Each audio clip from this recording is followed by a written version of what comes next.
Joining me now is Republican Congressman from California and former head of the Consumer Electronics Association, Congressman Darrell Issa. All right, Congressman, first let's talk about CES. You were there yesterday. Before we talk about that, well, let's talk about some official business, okay?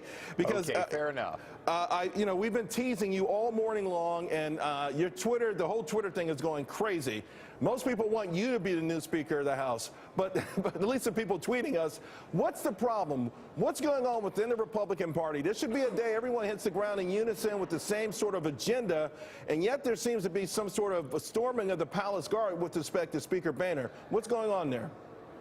Well, obviously there's a pent-up demand by House Republicans who now for 4 years have toiled sort of in this strange situation in which we often dumb down bills in order to get them to the Senate, only to have the Senate tell us that they weren't good enough. So there certainly are people who want to do more soon, and sort of that's where some of Louis Gohmert's votes are going to come from. But I think what you're going to see very quickly after that vote is dozens and dozens of good pieces of legislation, first the ones that passed on a highly bipartisan basis, some unanimously, getting over to the Senate, hopefully getting to the President's desk. And then we're going to begin working on bills that we may have put together one way when we were in the minority in the Senate, that now we can put a little bit more meat on the bones, get the Senate to work with us, and get them to the President's desk. Are you going to vote for Boehner to remain Speaker? Well, I have voted for the Speaker each time. I expect that I will. But like many members, obviously we do have a pent-up demand to hold this President accountable on one hand. That's something that Chairman Chaffetz is going to have to go to work on. And on the other hand, work with the President by sending him proposals that he can negotiate, accept, or reject. But in many cases, he rejects them at his peril. Freedom of information reform, Inspector General reform. These were very bipartisan in the last Congress. Ranking Member Cummings even co-sponsored a couple of these. These are bills that will help reform government that the President doesn't particularly want, but I think that our country needs, in addition to these job-creating bills that usually arrive dead on arrival in Harry Reid's world.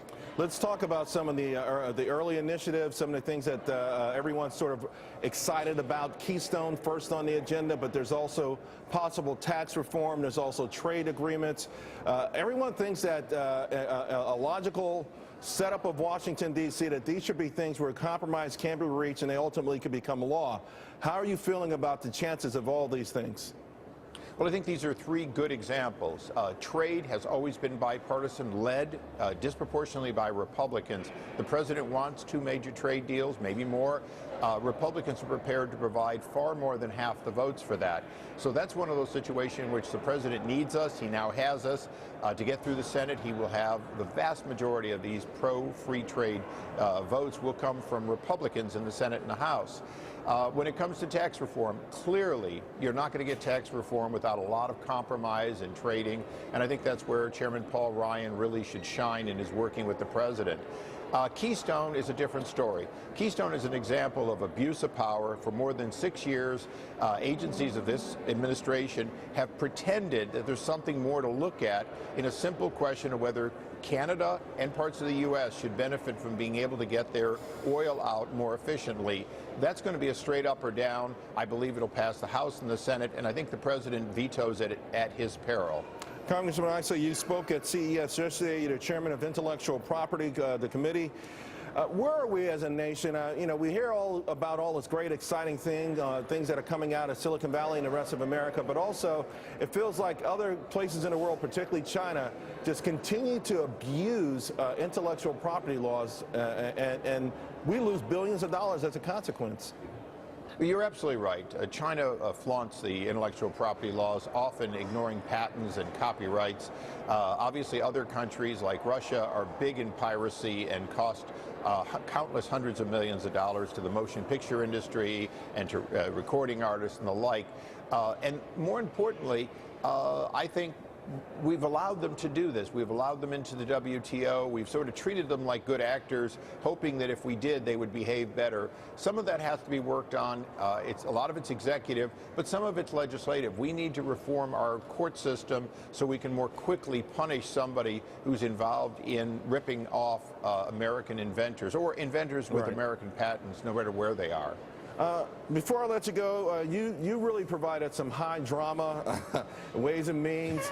A lot of great public spectacle, kabuki theater, if you will, but why doesn't anything ever come out of those hearings? People are called to the carpet, they're sworn in, and the American people are just left with no answers. We still have no answers on Benghazi and NSA and so many other issues. Why? Why doesn't Congress work? Why don't we get solutions or at least some answers to these problems? Well, Charles, I never want to disagree with the man that controls the mic, but the fact is the American people voted based on the information our committee and others provided. They saw that Benghazi was false information before, during, and after the attack.